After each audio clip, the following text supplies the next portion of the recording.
Hello, everyone. My name is Markus. I'm CEBA's Director of Greenhouse Gas Accounting and Standards. Thanks so much for joining us today for today's session on what's next for Scope 2 reporting in upcoming greenhouse gas protocol revisions.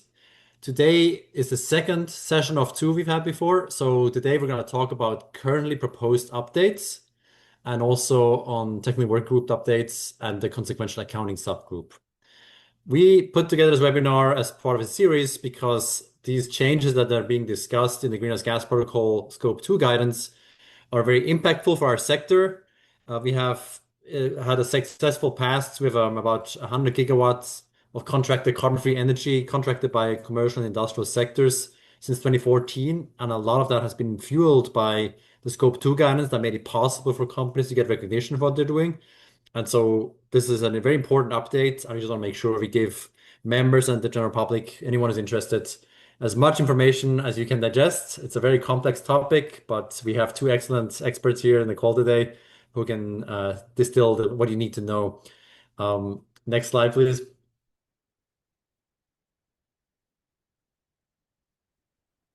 Quick antitrust reminder. Please basically just don't say anything in the chat or in the Q&A that could be seen as forming in any way exchange information that you shouldn't be sharing. You know what to do. Next slide, please. So we basically have three sections for today. We have first Peggy with an overview of the Greenhouse Gas Protocol revisions process and also the currently proposed Scope 2 updates. So both the overall big picture process update and then what is being discussed as updates. And then Priya will talk afterwards with two updates on the first, the Scope 2 technical working group, of which she's a member, and then also of the consequential subgroup and what that all means for you all as well. And we'll conclude this with about 15 minutes of Q&A. And with that, let's get into it. I want to first, I mentioned that we have two, this is the second of two webinars. Let's move on to the next one. And next one. So with that, I'd like to hand it over to Peggy to give us a high-level understanding of what's happening here. Peggy, please. Thanks, Markus. So for those of you that haven't been to prior meetings before, just starting out with a overview of the Greenhouse Gas Protocol standards body of work over time to highlight that this is an update that's happening in a long history of guidance on corporate level greenhouse gas accounting, as well as project-based accounting and accounting standards for policies and mitigation actions. I've highlighted here in red the standards that are relevant to the Scope 2 update today. So the first corporate standard was released in 2001 with a quick update in 2004. And then in 2015, we had the Scope 2 guidance, which is what we're focusing on updating in the technical working group now, along with updates to all of the other standards being conducted by other experts as well. Next slide.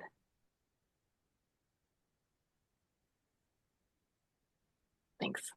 And the reason for digging back into the Scope 2 standard in particular was really based on a lot of feedback that was coming through in 2003, 2004, concerns about credibility and accuracy primarily, also some concerns about how impact was being accounted for. And so there was enough momentum with Scope 2 and the other scopes to really launch this holistic update process.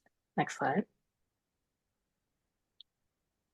And so in terms of the process that's going forward right now, we are still in phase one. There's two phases. So phase one for Scope 2 is looking at a lot of the big picture issues. What is the purpose of the Scope 2 guidance? Should there be updates to location-based or market-based methods? Should we continue to have both? Where does project-based accounting fit in relation to energy procurement? And then looking at regional variations, energy markets, and understanding interactions with policies and programs. So you're seeing where there's some requirements to use the Greenhouse Gas Protocol in different jurisdictions. So we're towards the end of phase one now, and we'll be kicking off phase two, which is looking at anything left over from phase one. as well as thinking more about how Scope 2 and Scope 3 updates are going to be interacting, versus heat and steam and cooling, and then other sort of more technical issues as they go towards finalizing the guidance, aiming for the end of 2027. Next slide. And the way that they're evaluating proposed changes is through a consistent set of decision-making criteria, and they're outlined here on the screen. Broadly, they consider scientific integrity, impact in terms of what the protocol can incentivize in terms of making impactful decisions, and then feasibility. It needs to be something that is possible to report in accordance with. So they've broken it out in a little bit more detail on this slide, and this is what all of the proposed changes have to justify how they relate to these topics in order to go forward for consideration by the working group, and then the independent standards boards, which sits above the working groups. All 5 of these criteria must be met, and they are ranked hierarchically, so that if you are having to make trade-offs in your decision making, you can prioritize those towards the left hand of your screen over those towards the right. Next slide. Okay, so for the remainder of my update, I'm going to highlight some of the key updates as they're presented in the current version of what's going forward in the working group, and then happy to take questions as this progresses towards the end.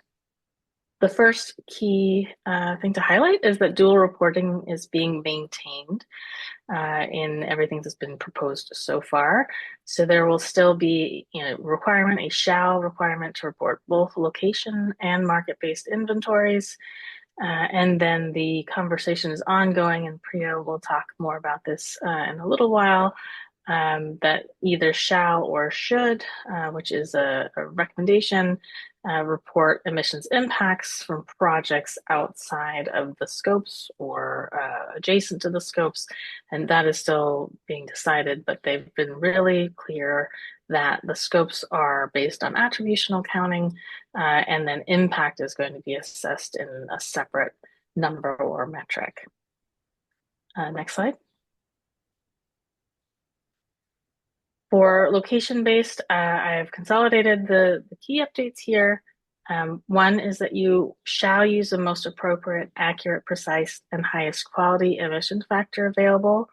And the way that we are thinking about emission factors for the location-based method is that you would prioritize spatial granularity, and then temporal granularity, usually thinking about hourly, then monthly, then annual, and then consumption data, which is a data set that recognizes in a geographic region all of the imports and export transactions that are occurring within that region, as opposed to just looking at what we're currently using more, which is a production data, a grid average, which doesn't take those physical transmissions into account.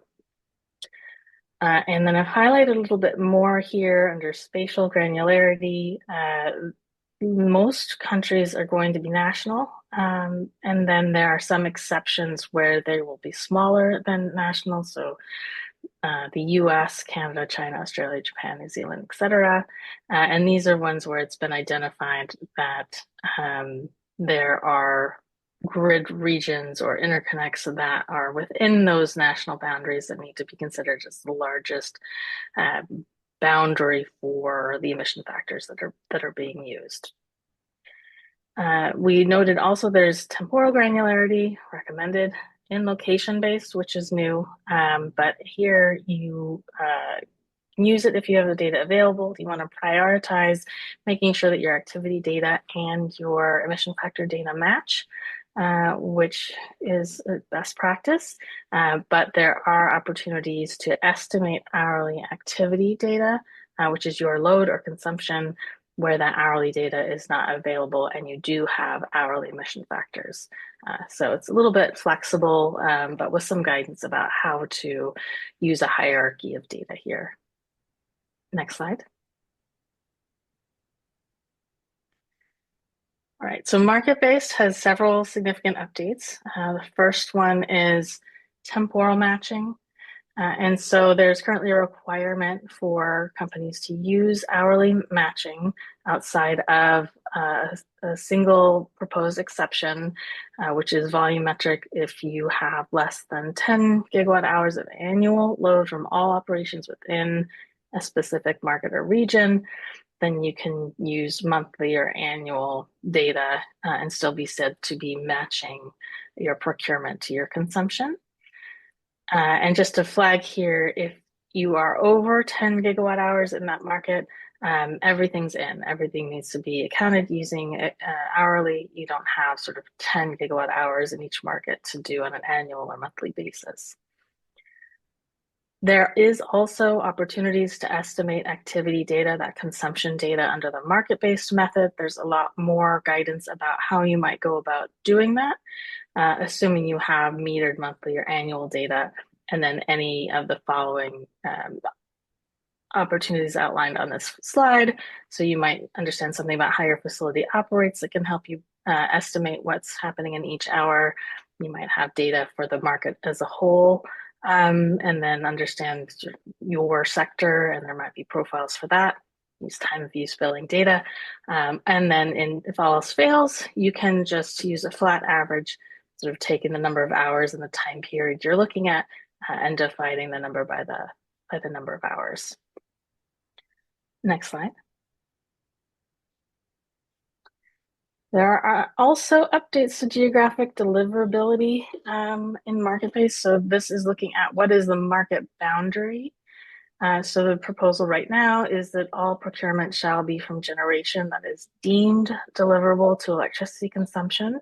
It is quite difficult to prove that something is physically deliverable. So this is the pathway that was chosen.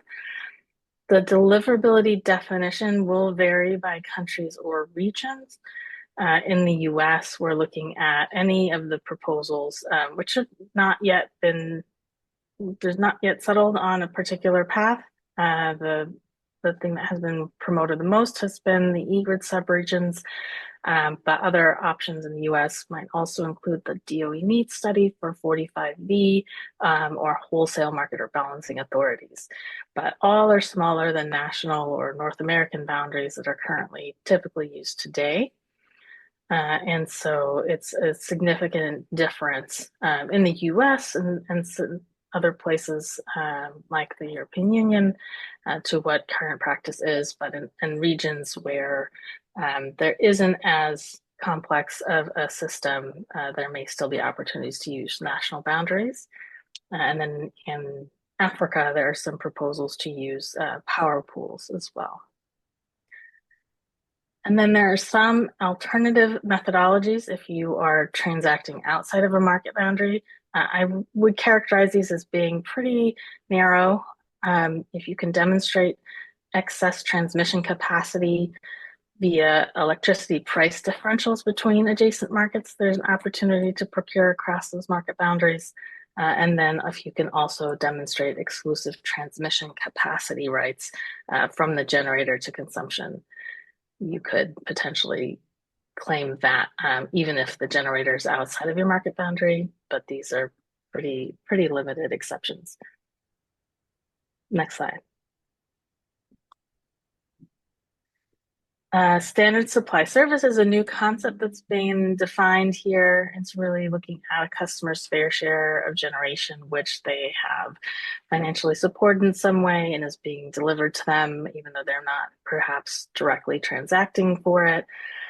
It would include anything under regulated cost recovery, any non-bypassable charges, which can include compliance with renewable portfolio standards or clean energy standards, or in situations where investment has been made that customers are funding in order to extend the life of particular generation. And then also any customer funding in terms of subsidies or taxes or government-owned generation in regions where that occurs. So all of these fit into the standard supply service definition. The suppliers are those who allocate the standard supply service to customers. And anything that's not claimed cannot be claimed by someone else. It doesn't get reallocated. Any unallocated SSS that isn't given by the supplier to the customers may still be claimable if tracked in a greenhouse gas protocol recognized database, which has yet to be developed, but is intended to provide an option for customers whose utilities perhaps are not providing this type of data to them in the formats necessary. And we'll note also here that the expectation as a standard supply service will be need to be on an hourly basis and matched to those same geographic boundaries, unless exceptions for the temporal exception is met. Next slide. And then we have residual mix. So here there's just some clarity. Residual mix is a concept in the current Scope 2 guidance, but it has not been as well defined as we have seen is necessary. So this really reflects any unclaimed generation within a market boundary after all instruments and publicly allocated standard supply service have been removed. Again, the expectation going forward is this will be hourly unless those requirements for hourly exceptions are met. And then if no residual mix is available, often the case in the US today, you can use a fossil-only residual mix if that's available. If that's not available, you're looking at a fossil average grid mix. And if that's not available, the default is going to be a coal emission factor. And ultimately, this means that the current practice of using the location-based production values, those grid average values, would no longer be permitted under the market-based method. This approach highly controls for double counting, so it helps ensure that there's no double counting of clean generation across any reports. Next slide. And I think this is my last slide. And the final thing that's been proposed and still being discussed to some degree is a legacy clause. And this is looking at existing long-term contracts that are already in place and figuring out how they could best be continued to be counted as matched consumption, even though they may not meet hourly requirements or geographic deliverability requirements. They may be outside of the new market definitions. The eligibility for these is still being discussed, and we'll need to consider perhaps the date of that contract execution, the term length, alignment with the existing 2015 guidance, and then any transparency requirements for non-time matched or non-deliverable claims. And then I think that might be my quick and dirty update completed.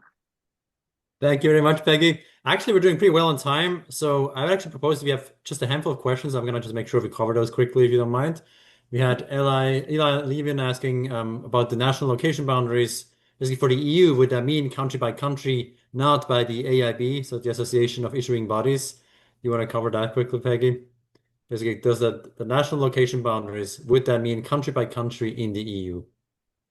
Yes. 1 second, and I can pull up the exact thing. It is fairly complicated in the hierarchy that's being proposed here. So they say in the EU, companies with demand located in the electricity market that employs a zonal pricing structure use the defined zonal pricing boundaries as the market boundaries. And so that includes the EU. And so it will depend. I am not an EU expert, and I cannot confirm whether or not those align with national boundaries, but that's the guideline for what a market boundary will be in that region. Thanks, Peggy. And then a specific question from Ricardo Munoz. Would the AESO, the Alberta, would that be included in the Northwest Power NWPP? Sorry, I forgot that acronym. Would the AESO Alberta be included in the NWPP grid mapping? Are we talking about the e-grid regions here? That's my guess, actually. Yeah, I don't believe so. Most of the recommendations have not crossed national boundaries in the US, but I'm happy to try to figure that out. I just will highlight though that that breakdown in the US is still being discussed. And so it's hard to say with certainty what the market boundary will be. Yeah, I was just gonna add, I think you're right, Peggy.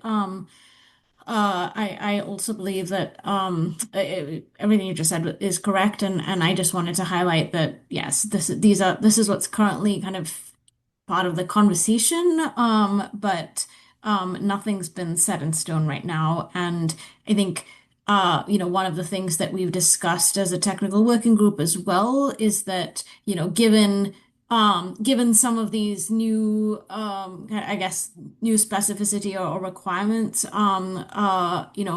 just even having lists of like what's applicable in different places, is something that has been raised as something that's important so that companies, are able to know kind of, what those zonal boundaries might be depending on where they are in the world. So the short version here is that there's a lot of that is still being up for discussion, and I think it's important that we have, I guess, an industry also we have input on this. I would argue add to that, but I think that's yeah. Leave that. Let me pass it on to Priya then to cover the next part. And again, we'll feel free to keep asking your questions. Put them in at the end, put them in the Q&A function, but we'll also look what's in the chat. With that, please, Priya.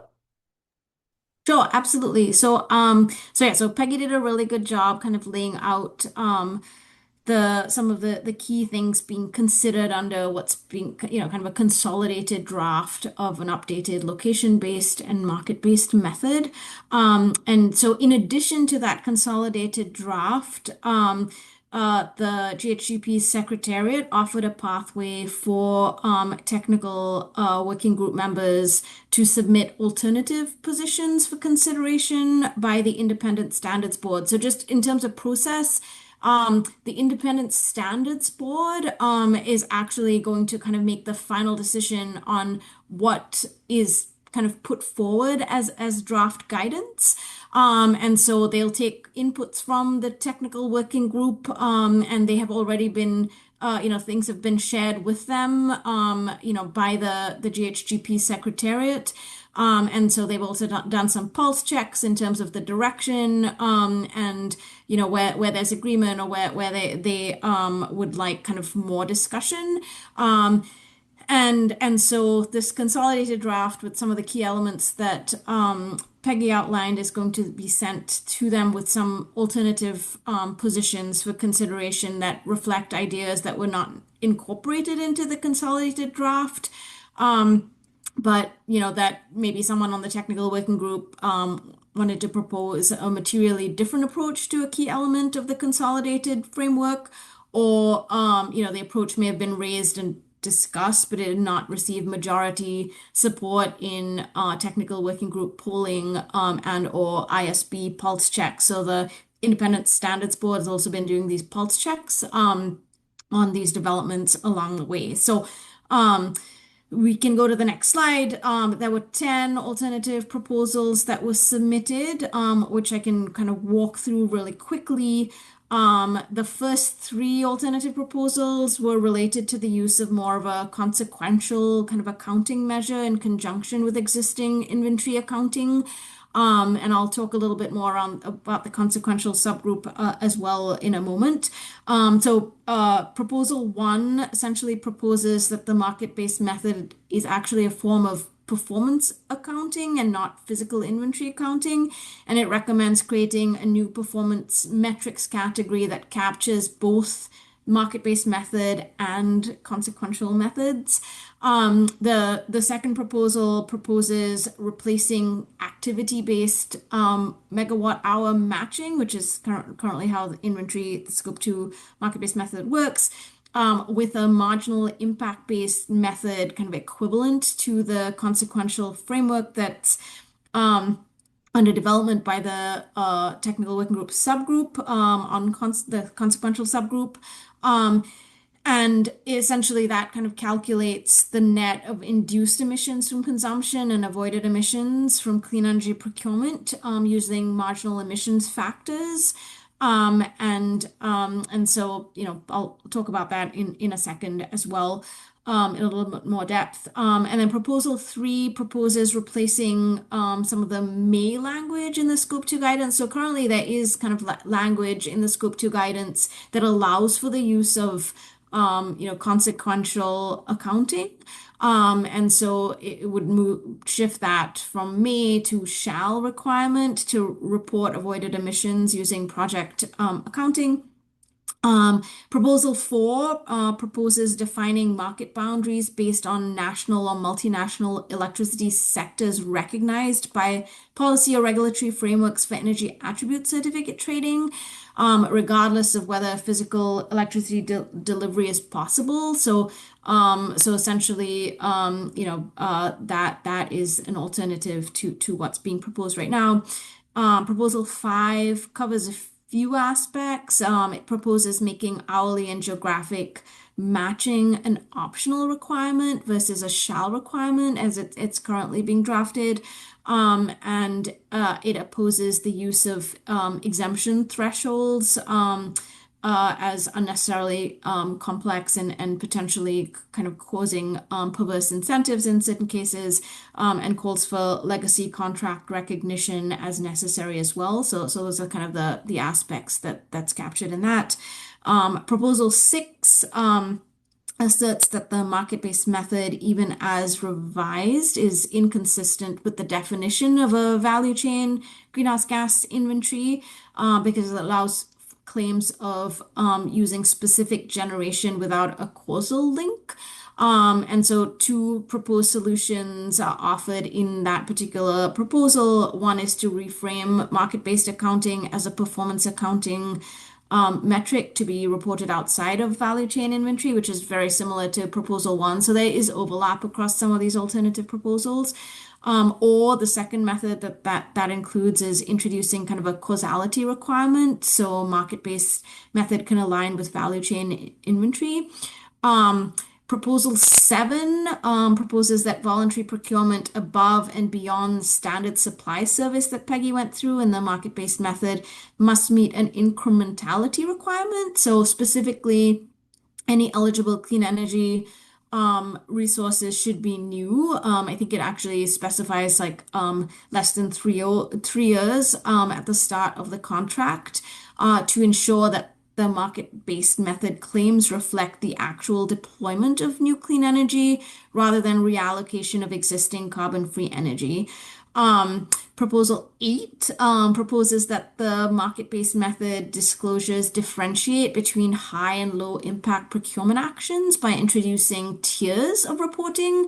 So you'd be separating kind of long-term PPAs from unbundled energy attribute certificates, etc., to improve transparency. And then proposal 9 proposes that all reporting organizations ultimately follow the same updated Scope 2 accounting standards to ensure consistency, accuracy, and integrity. So it's supportive of a phase-in period and some limited accommodations for legacy contracts or smaller entities to enable feasibility. But the proposal rejects kind of permanent exemptions or optional reporting pathways that allowed continued use of less accurate methods. And then finally, proposal 10 proposes an alternative to the use of electricity consumption thresholds. So the 10 gigawatt hour threshold that Peggy mentioned, by applying hourly matching requirements only to companies that exceed SME thresholds, as they might be defined by region. So that might be based on kind of headcount, revenue, or assets, and that might vary again on a geographic basis. But that proposal basically proposes an alternative to that the electricity consumption thresholds. So those are the alternatives. Right. I guess the next step is that these alternative proposals, the technical working group is kind of looking through. We will have an opportunity at the next meeting to vote for proposals that technical working group members kind of support. And then that information will be sent to the ISB along with the consolidated draft of location-based method and market-based method improvements that have been suggested. So that I know that was a lot, but that's a summary of kind of what's there, the full package. And so with that, I will turn to kind of the consequential subgroup. You know, again, even in these alternative proposals, there were elements of kind of this consequential accounting represented in that, or the project accounting. And as Peggy mentioned as well, you know, the idea is that, and the ISB and Secretariat and everyone is supportive of having kind of a impact-based metric, you know, alongside, and whether that's a shall requirement or recommended or optional, you know, that hasn't been decided yet. Currently, there is the project accounting standard, which is optional, but isn't currently utilized, you know, and so, you know, I think the idea here is that attributional and consequential methods are fundamentally measuring different things. And you know, the attributional method, which is reflected in the existing scope to inventory reporting, kind of allocates emissions that occurred in the reporting period to the reporting entities, whereas the consequential method represents the impact of an action or activity. And so the idea is that could be better used for decision making and to address some system level emissions as well. And again, the existing methods have not been used currently because they have feasibility issues that impact their adoption. So there is the consequential subgroup that is a subgroup of the technical working group that has been kind of formed to really do some thinking about how to make that more feasible and manageable to use, recognizing that together, inventory and consequential methods can provide companies with a complete set of tools to tackle electricity-related emissions associated with both their physical grids and in regions where investments can have the greatest impact. So the purpose of this subgroup is really to develop recommendations for quantifying reporting greenhouse gas emission impacts from electricity sector actions specifically. So the project-based accounting as it stands right now is actually you know, for all, it kind of captures all activities and you know, project impacts, whereas this is really kind of focused on the electricity sector, you know, activities and actions specifically. So the key objectives, you know, for that subgroup is to provide, you know, really focused actionable recommendations to advance consequential accounting measures. The way that work has been divided has actually been kind of set up into two parts. So that, you know, the first part was to really kind of outline what might be additional disclosure elements that would be needed by companies to report on consequential measures. You know, and then the second part was then to try and create a detailed proposal on consequential accounting and reporting of those electricity sector emissions impact. And so we are kind of, you know, we have a draft of that has been developed within that subgroup. And as I said before, I mean, I think the why in this case is really to try and convey more information about impacts from clean energy procurement.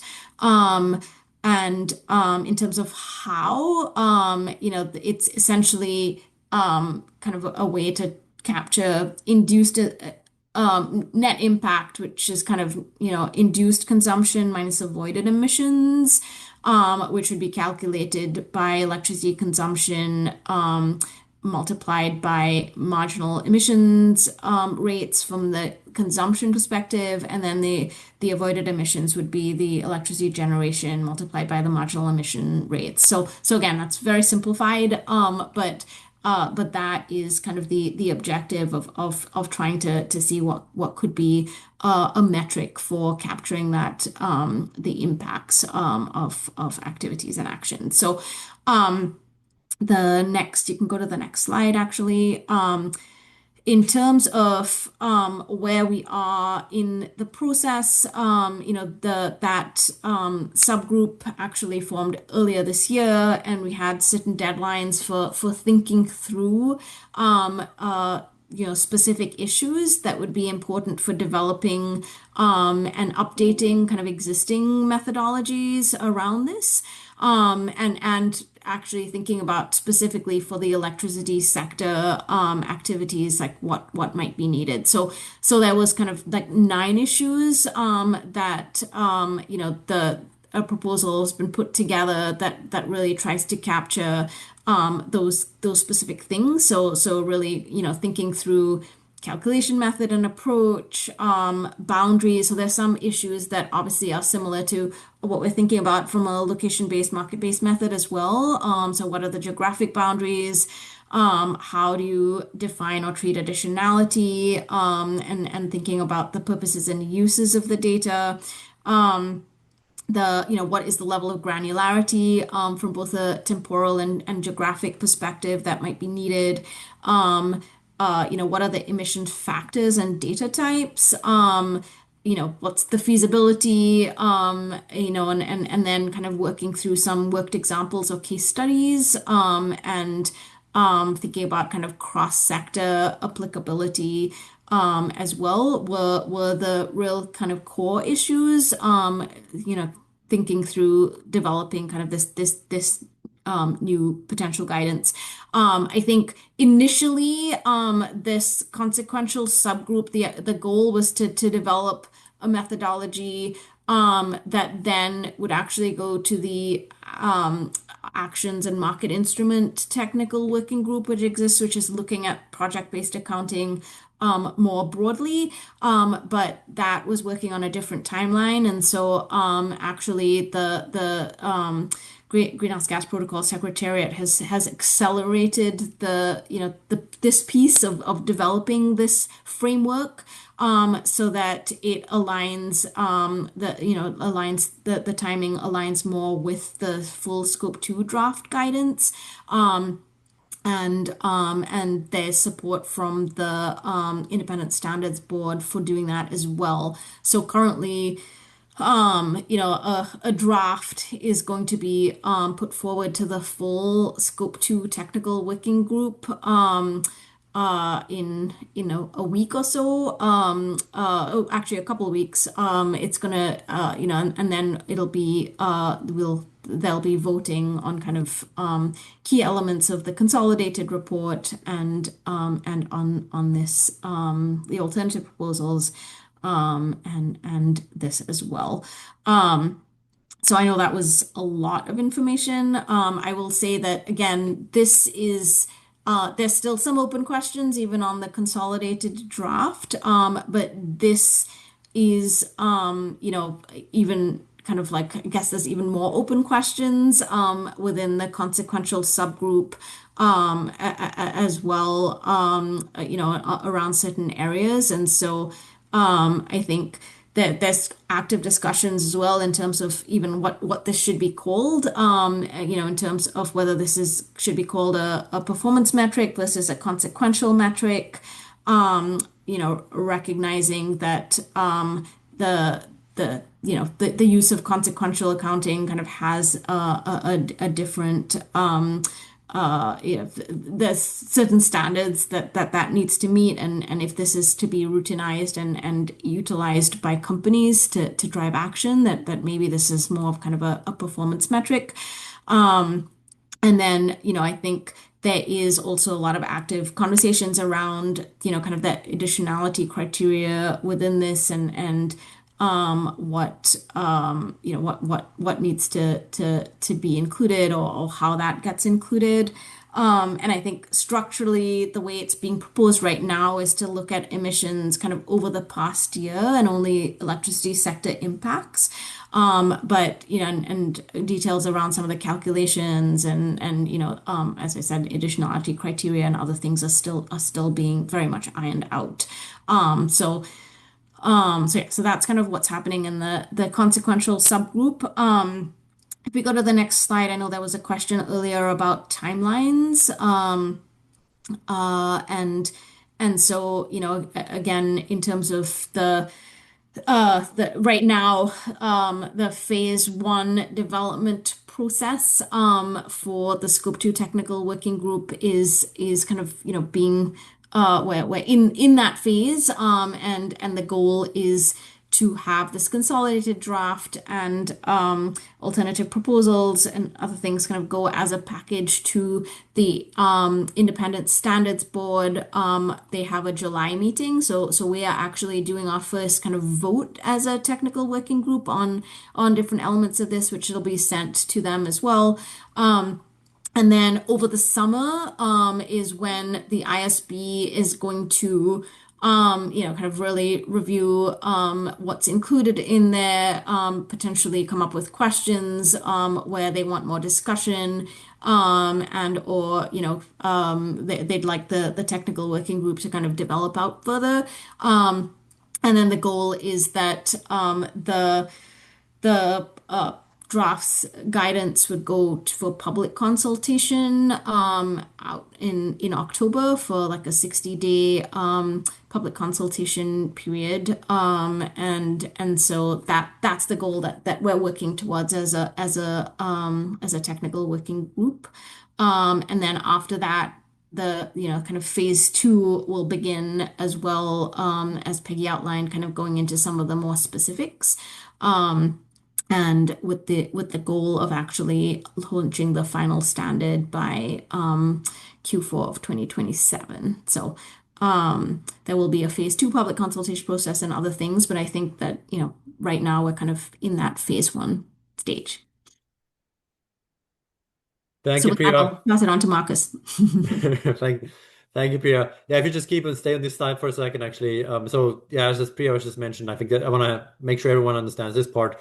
There is a public consultation period. It will start the first one of two. The first one starts in Q4 of this year, so probably around October. I really want to make sure everyone has that in their mind. That is a key date that you should keep in mind. Q4 of this year is the public consultation phase, the first out of two.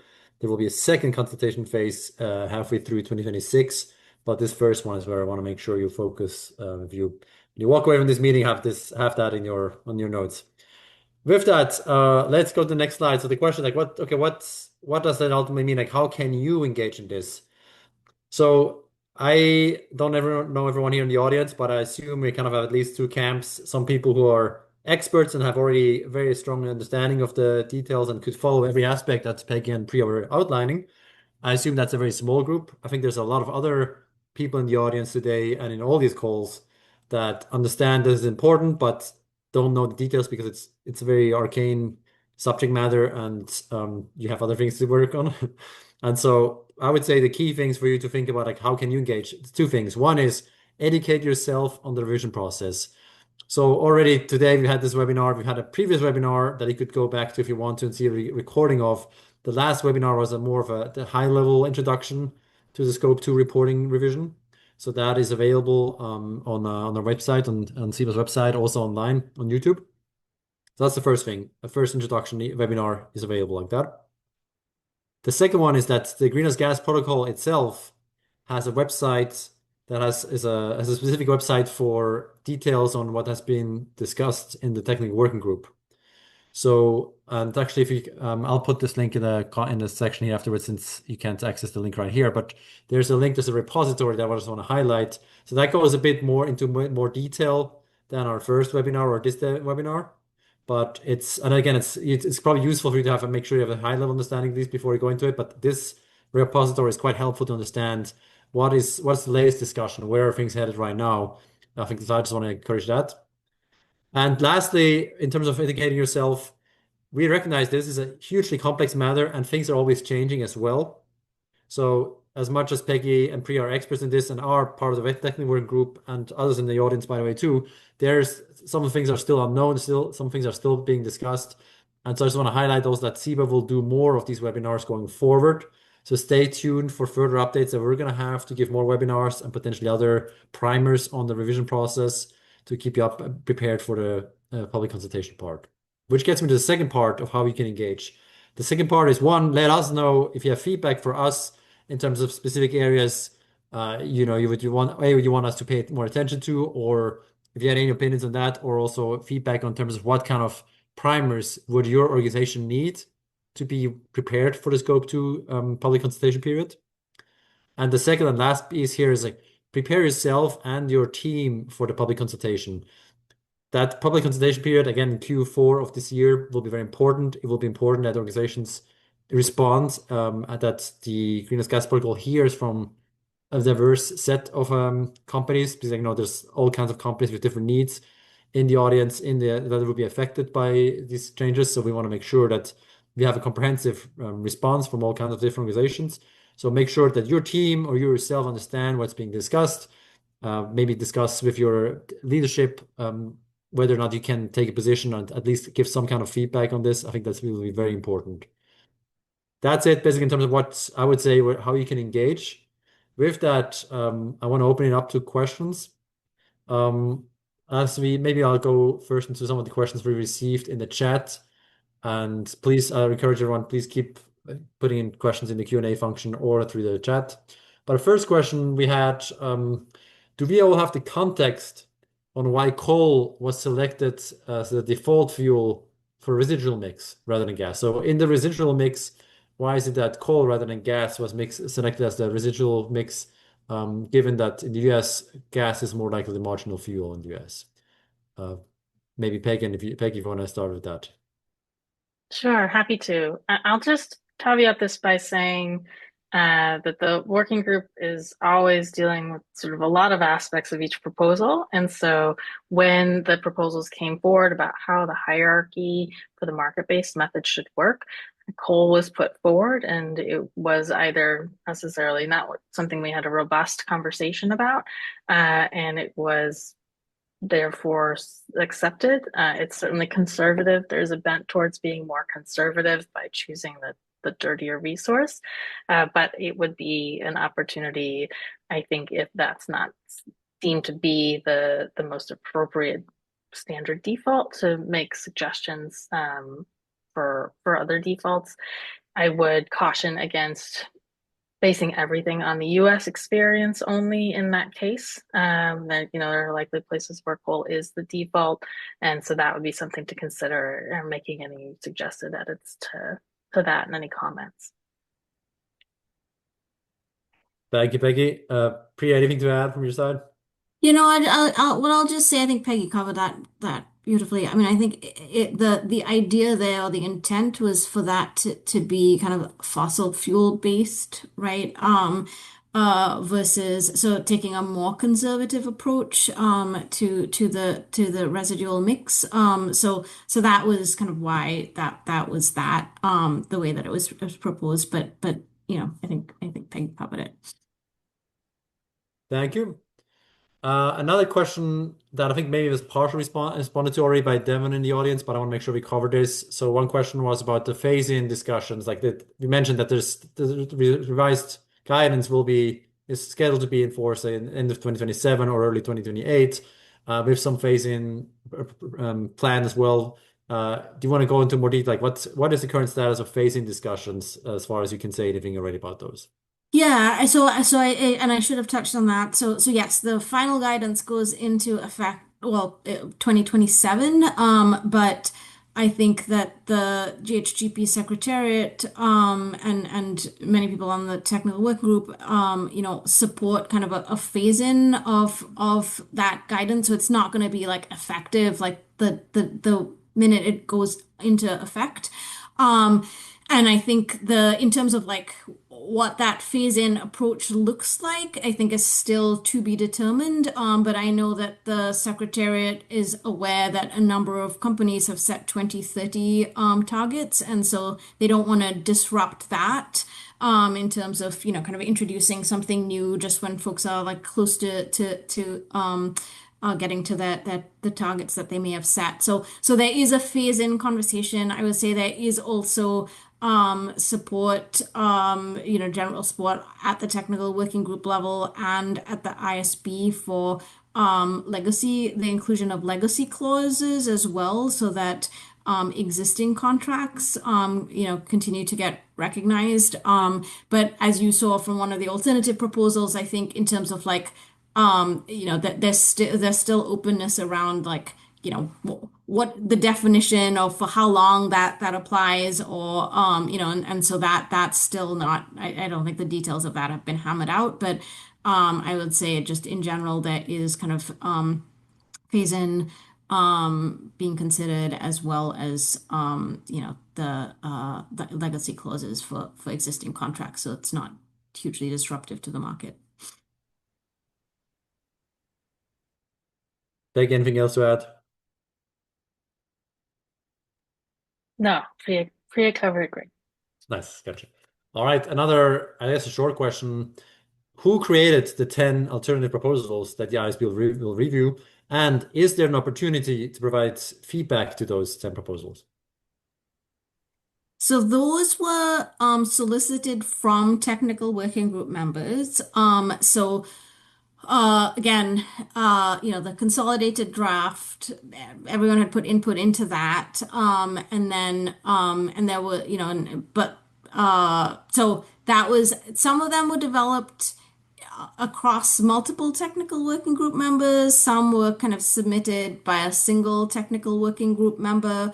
But as I said before, there'll be an opportunity for technical working group members to kind of read through all of them. So just this was all submitted on like May 23rd. And so some of us are still like, this webinar was a great opportunity for me to just digest what all of the proposals are, because I hadn't had an opportunity to read through all of them. And then, there'll be an opportunity to kind of like weigh in or vote on those. I will say that these proposals that were put together were like 3 to 5 page. Like this is the theme that I, for whatever reason, like I feel like should be considered. And so they're not like full blown out like all the details. But it's just the, kind of the key themes and why and how that would potentially fit the criteria for and help support impact, feasibility, and scientific integrity. So all of the proposals had to be kind of presented through that lens as well. So yeah, I think the goal is for this information, at least a summary of those proposals to be made public, so others can see that. I don't think there'll be an opportunity for general public to kind of weigh in. I think it's more for the ISB to see if there's aspects of some of those proposals that should get integrated into the consolidated draft. Thank you, Priya. Another question back to the market boundaries question.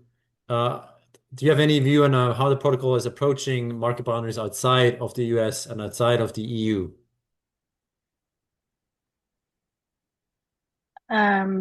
Well, I think that there is broadly a goal to balance sort of the ability to say it's reasonable to expect that I could have been receiving that generation. So some type of physical connectivity to an integrated network, to balance that with the opportunities there are to have generation that you're interested in procuring within that zone. And so there are conversations kind of that are based on different regional considerations. In Africa, there's been a move towards the working process broader boundaries, recognizing sort of how the markets operate there and the challenges in growing a very nascent renewable energy sector there. Whereas in the EU or the US, we're getting much more narrow. So uh, I think the broad assessment and feedback from the working group is helpful is that in most other countries the national boundary is sufficient, it's sufficiently integrated and sufficiently operating as a single market, and if there's information that sort of counters that, that's helpful to provide into the process. It's a good thing to bring up as well. Thanks, Peggy. And with that, let me ask you a kind of a key overall takeaway question for both of you. So, again, back to thinking the people in the audience here today who are still digesting a lot of this and have a headache from just looking at like all the details that are actually part of this. What do you think if when people leave today, what are like three things from each of you that you think people should take away? Like if you forget everything else about this webinar today, what are three things you want people to take with them as they move on with the day? I'll start with maybe Peggy. Sure. Well, so I think the first thing that I'm really encouraged to see is that through this process so far, market-based instruments have been upheld as the credible tool to convey a unique claim for specified power, and that's regardless of whether they're bundled or unbundled. So number one, that's great. The dual reporting is great. Number two, I have concerns about the market boundary requirements and how that might limit procurement overall. My organization, the Center for Resource Solutions, tends to advocate for larger, more efficient markets to grow the most overall sustainable energy. And so in many cases, this will narrow those market boundaries, and we're concerned that it might limit overall procurement or engagement from voluntary buyers. So just trying to make sure that whatever goes forward doesn't have that unintended adverse effect on the market as a whole. And then third, that these are all still very much being discussed. There's a lot of directional outcomes at this point that we're reporting on, but a lot of the details have not been worked out. And my experience with accounting standards like this is that you have to double check a lot of things as you're working out the details to make sure that the logic framework is strong. And so opportunities to comment are important. And then opportunities to really think through how would it work? How would you implement it is important. And I'll try and do different ones to Peggy, just to round this out. But I think the last one that Peggy highlighted actually be my first one, which is that, again, this is that there's directional, kind of like there's direction with kind of where things seem to be headed, but again, a lot of the details have not been ironed out yet. And so I think that's important for folks to realize. I think the second thing is, again, there is an opportunity for everybody to be part of the process through kind of the public consultation process. So if you strongly support or oppose certain things that are included, definitely make sure your voice is heard. So I'll underscore what Markus mentioned around that. And I think the third is that again, just staying educated on the direction of travel, I think is helpful. And the greenhouse gas protocol does have a lot of materials and resources available, minutes from the technical working group meetings, like more information than you probably want or need. But there are avenues to kind of get that information. And then of course, even like at CEBA, if there's things that you feel you would like to be more educated on, definitely let us know so that we can help support you in making informed decisions as well. Excellent. Well, thank you both, Peggy and Priya, and to the audience, I hope this was helpful. We try to balance between giving you the details that some of you really want to hear, and then also the broader picture that many others need to understand first. And so stay tuned. As we said, we're going to have more resources, we're going to have more webinars. But yeah, please pay attention. This is an evolving space, but very important that you all have what you need in October or come quarter 4 of this year that you can weigh in for the Green Gas Protocol. With that, thank you all very much for your time, and we'll see you next time.